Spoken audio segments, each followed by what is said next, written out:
All right. All right. So you should be able to see my screen now, right? Yeah. Yes. Yeah. Yes, sir. Okay, great.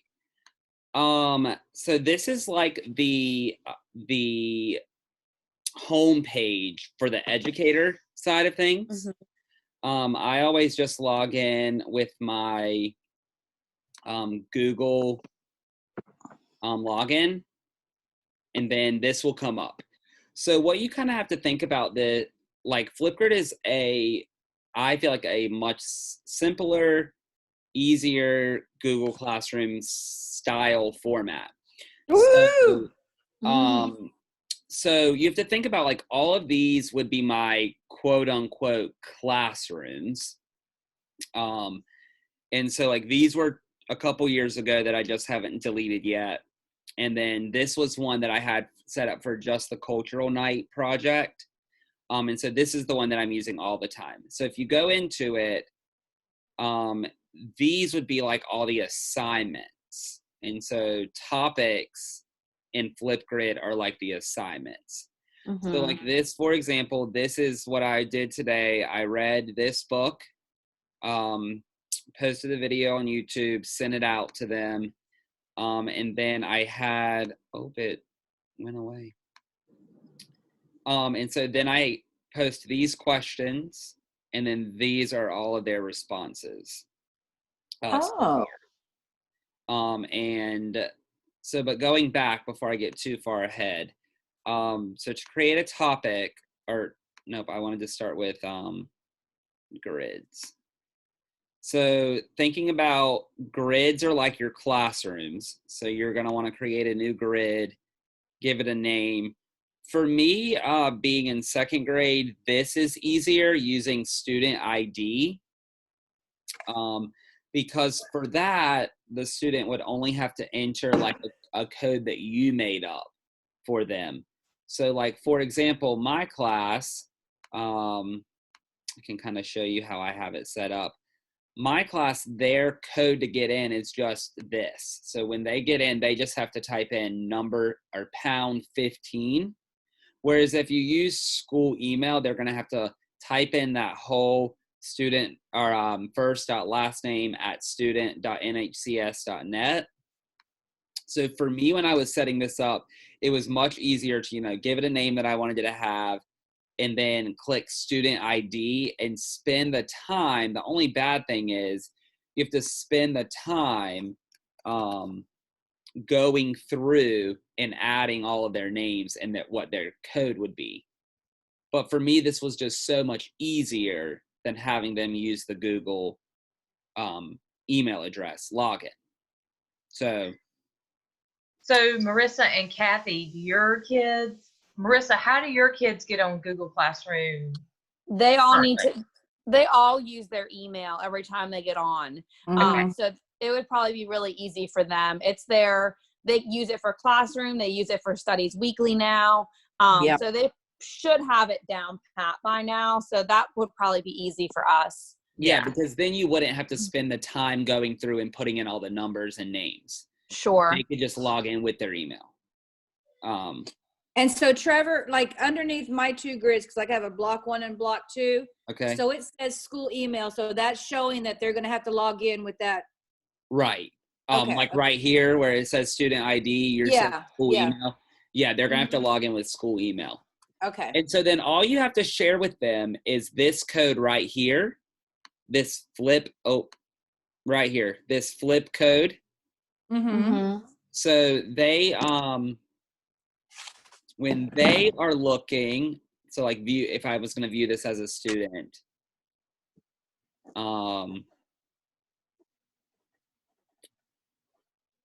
it's loading.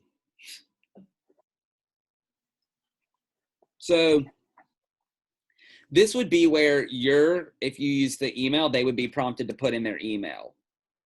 Okay.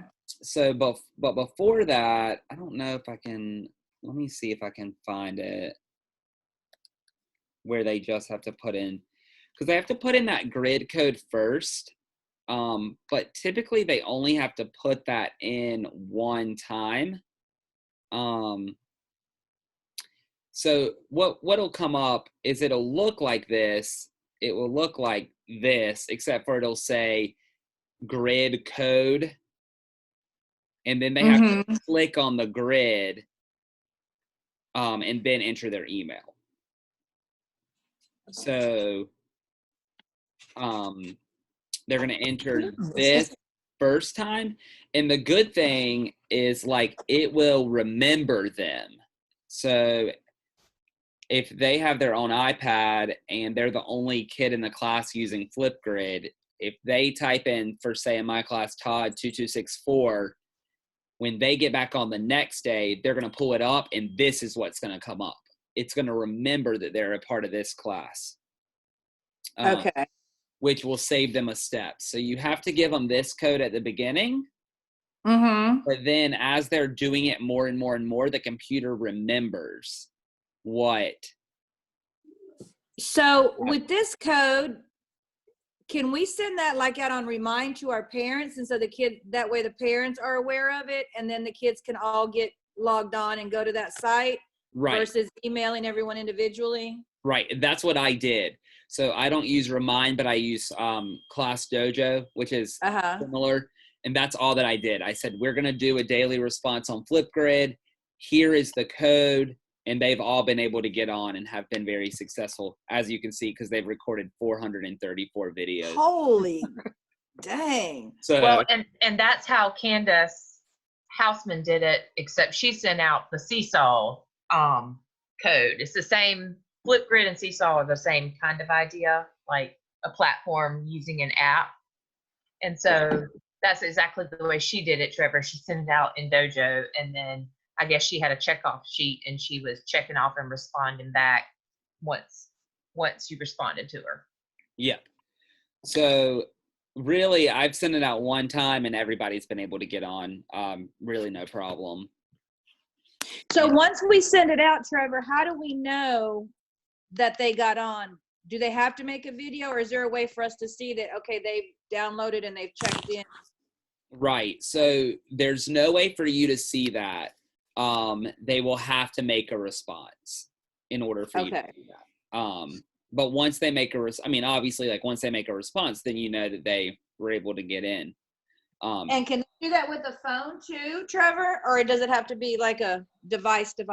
Yeah, that's what I really like about this, is because you can do this on a computer with a webcam, a tablet, a phone, anything.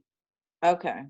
So I put the app on my phone so that, because I haven't started today, but like this was yesterday, I'm trying to go through and reply to all of them every day. Now I don't have as many students as you guys do. So I'm trying to just wrap that in.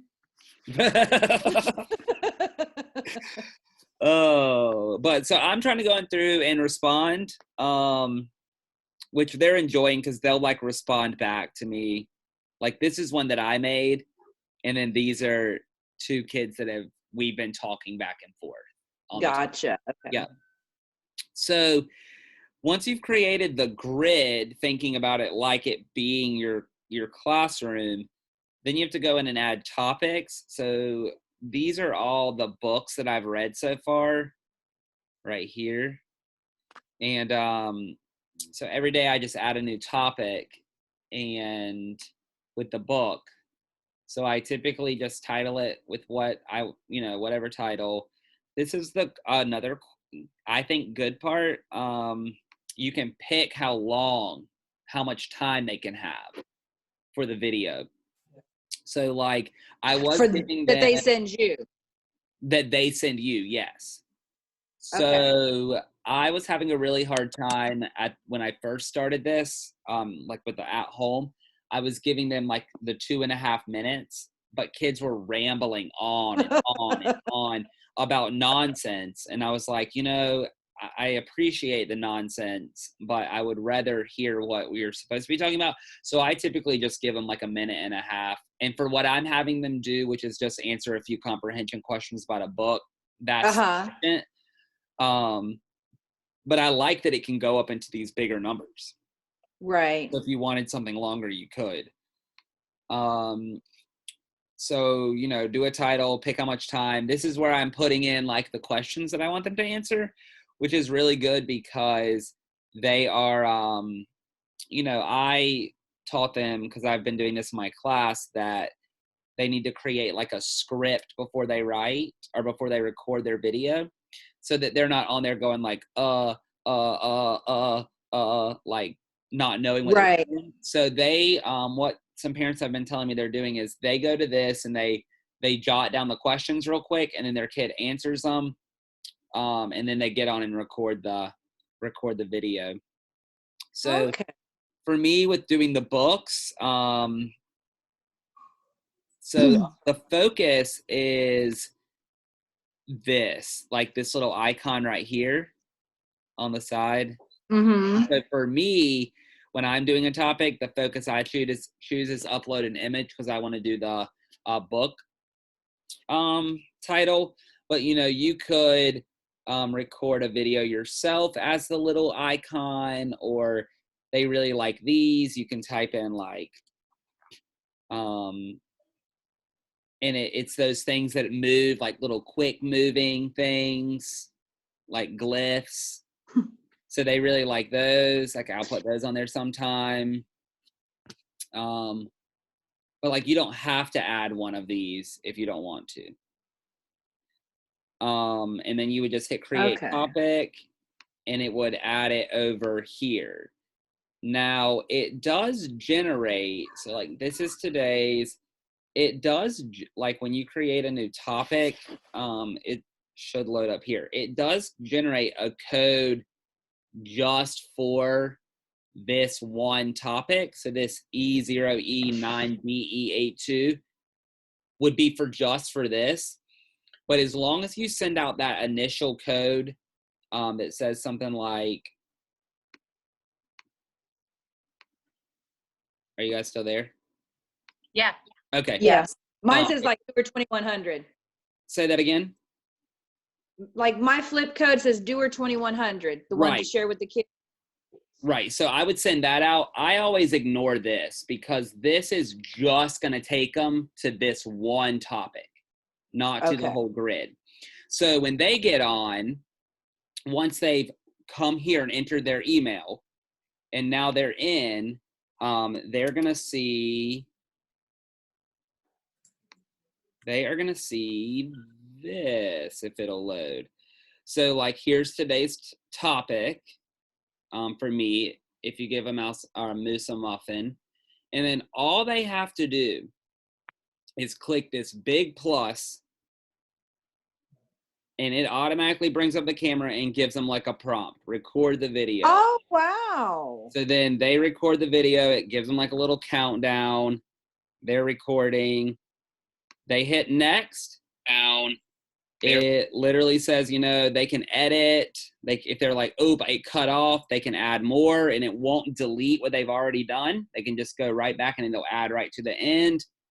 Next again, it literally says, take a selfie, take a quick picture. This is the part that my students like. They can like add like little emojis to their picture to make it fun. And then they go next. Oh. Uh-oh. Oh, here we go. And then when they log in with their email, their name automatically generates here. They don't have to type in their name. You hit submit, and then it is on the grid. So they're there. Oh, wow. So it's so easy. Oh my God. You get an email every time someone puts it on there, puts a video up, which I like, just because I know that's kind of my way of knowing who's doing it and who's not. Now, with this thing, can they communicate with each other, or it's just between you and the student? Nope. So they can communicate with each other. So like, I haven't even been on today at all to look at these, but if you see these little bubbles up here, these are Noah. This is Noah's video, and this is Chase's response to him. Okay. So do you get notified every time they're doing that? Like, I don't want to, like, that's my thing with my email, with my Google stream. These kids are getting on there and just putting, hi, how are you? Hi. And every time they do that, I'm getting an email. Right. So you only get an email when someone posts their main video. Okay. And all these little bubbles, you don't get an email. Mm-hmm. Okay, good. So then let's say, and this is the other part I like, let's say Trevor T, you go in and watch it and you're like, oh my gosh, Trevor T said like a bad word or acted stupid or something on the video. You can go over to the educator view, because, I mean, this isn't what you're going to see because this is the student view of it. Your view will always be this. And so then you can jump back over here and now like click on it. It'll pull it up so you can watch it in your view. And you're like, oh shoot, Trevor T said a bad word. You can come over to actions, delete response. I want to permanently delete. Oh. And then it's gone. And they have no control over whether you delete or not. If they did something that you don't like or that you felt like they did something not appropriate, you have that right to get rid of it. Okay.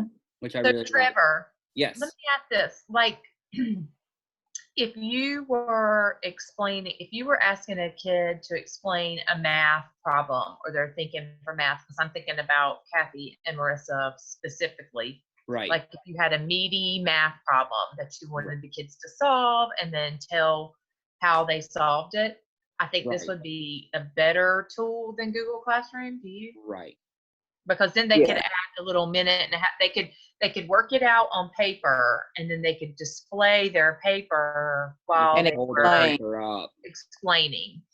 So can you put a Flipgrid assignment code? Now I know you said like we're looking at if you give a moose a muffin, but that flip code right here does go straight to this assignment. So it does. If you wanted to in your Google Classroom, you can. Couldn't you say, I want you to do this this assignment and explain it in Flipgrid? Yes. So all you have to do is hit share and then share to Google Classroom. And then it literally will pull up your classroom. And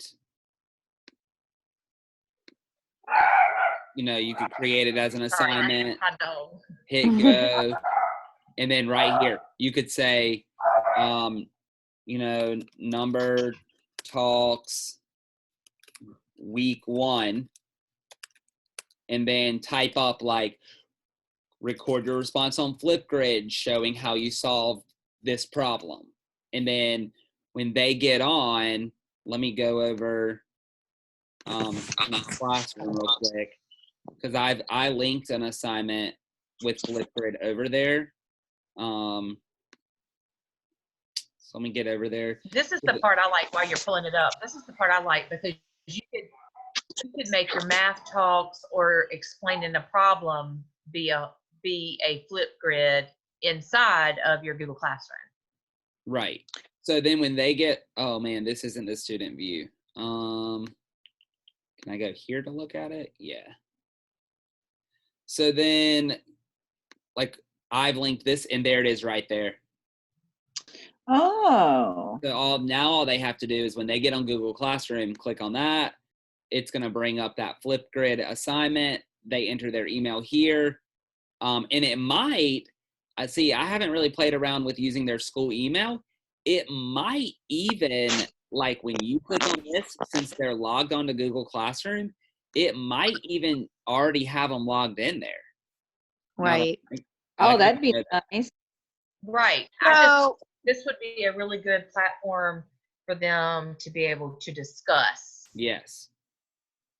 So I'm thinking like I have, right now I just have them all up for my kids, but like I was going to do like a word problem a day, or even a week at this point to like get them started. So would you think it would be better to just like on Flipgrid post like a picture of the word problem and like me reading it? Like, I don't know. How would you go about like posting it for them to then, because I like the idea of them sharing their responses Right. and their thinking. So But like, how would you go about posting it?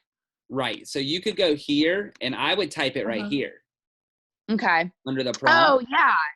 So you could Okay. say like word problem week 1, and it Right. could be like you type the problem there. And then Right.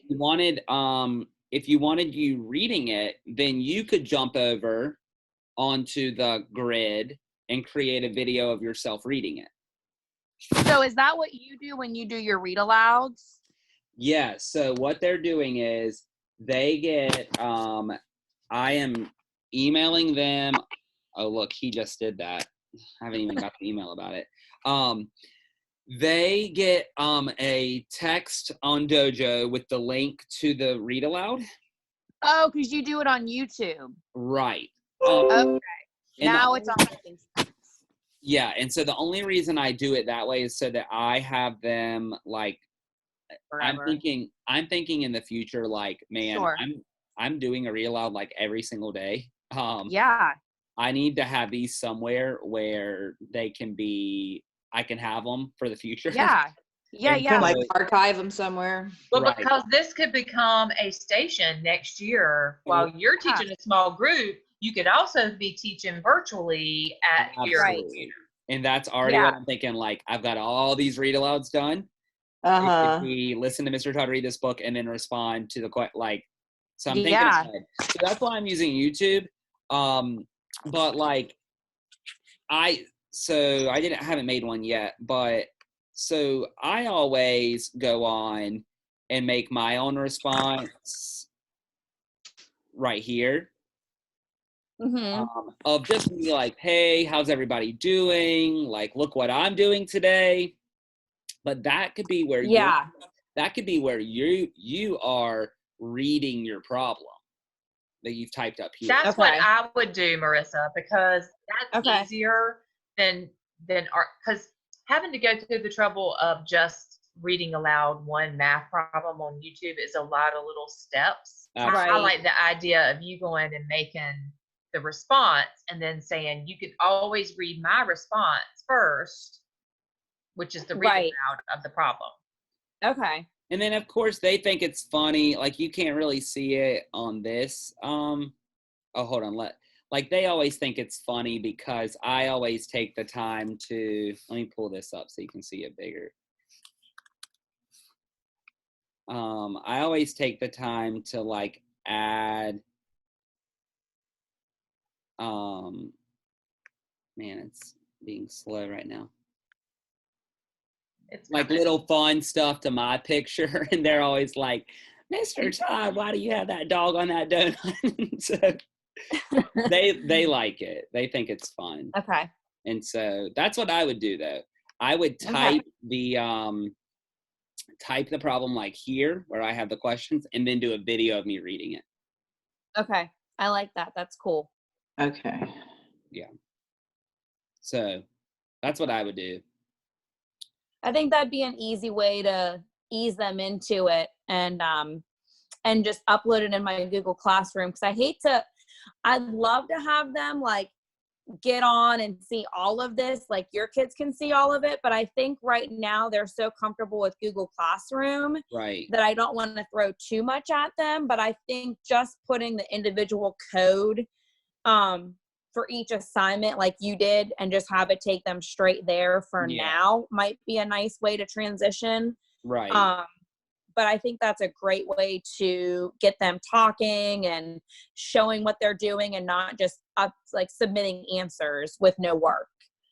And the other cool part about it is they get to see each other's faces. Yeah. You know how when you respond and you collaborate with Google, it's great because you can respond and talk back and forth. But when you get to see somebody's face, it just is different than typing. Carrie, I want to show you this one because you'll appreciate it. Oh, is it my sweet Layla? Yes. Look. Yay. You wait. I saw her today, by the way. Oh, love her. Sweet.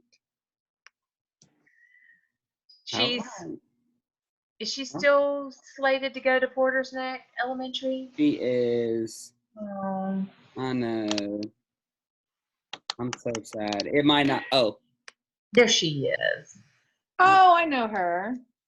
Oh no, it might not load. It's so cute. Mr. Todd, I don't think it's gonna load. Mr. Todd, I just like. Oh, Oh, Mr. Todd, I just want to hear it. I know.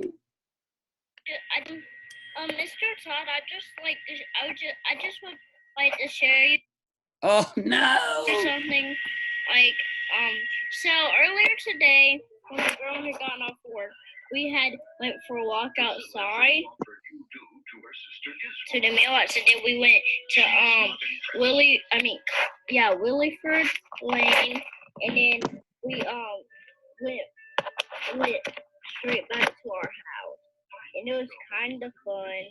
I'm just glad I didn't get to ride my scooter. Goodbye.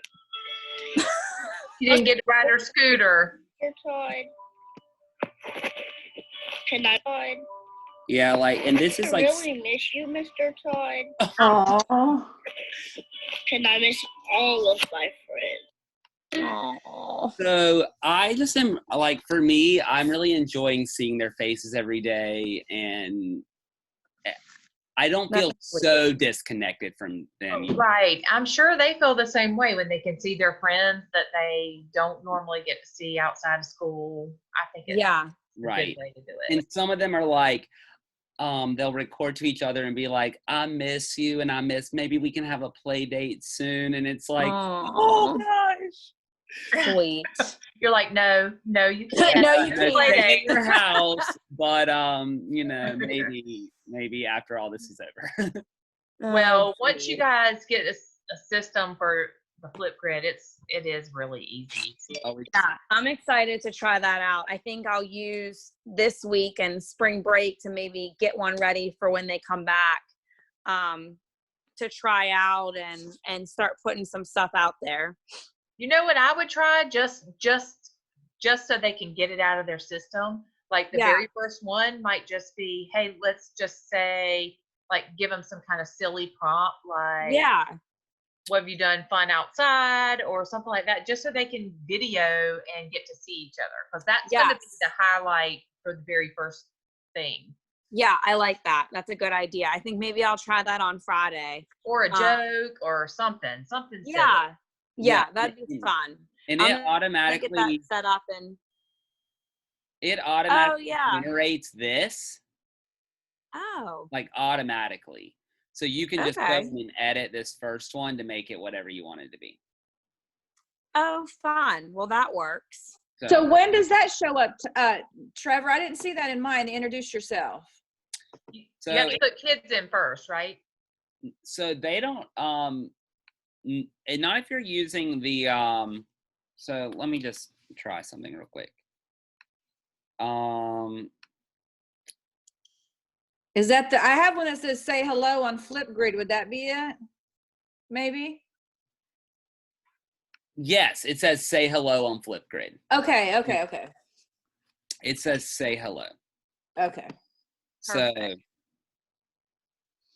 So, yeah, I think that's about it. Now that I'm looking at this, you might actually, because I didn't try this, you might actually have to enter. What do you think, Carrie? We've added your school email already. Add your student's email if it's different from yours. Do you think I think maybe, do you just have to change it to @student.nhcs.net? Maybe. I don't know. I don't either. Just because it says if it, I don't know. Maybe. Students enter Flipcode and verify their school email using Microsoft Word. Maybe you just have to enter that, since it generated that. Yeah, I could be wrong. Email. But I do know that if you say that again, go ahead. It said add multiple domains or something if Yeah, let me go back. add multiple domains if educators and students have different yeah, so it must just be that. Yeah, that's not bad. Yeah. Yeah, no, that's easy. That's easy. Okay. And that'll be done for each student that we add, correct? So you don't have to add students. They can just log in with their email. Okay. Once you Yeah. give them that Flipgrid. Right. What's that code? The only time you have to add them is if you're going to use ID, student ID. Okay. Yeah. You guys don't have to do that because they're already used to using their email. Right. Right. So. All right. Well, this was cool. Thanks, Trevor. I appreciate it. I know way more than I did before. Yeah, no problem. And if you think of anything else, just let me know. Awesome. All right, guys. Well, I am off to take care of my mini-me and take the dog for a walk and get back to business. Sounds good. Thanks, y'all. Bye. Bye. Thanks, Trevor. You're welcome. Miss Stu, are you good? Yes, for now, but I'm sure that I'll be contacting you. You when I can. go to start something up. Just let me know. But this actually seemed fairly simple, so I'm going to try it by the end of the week and see Right. if I can make some progress. Right.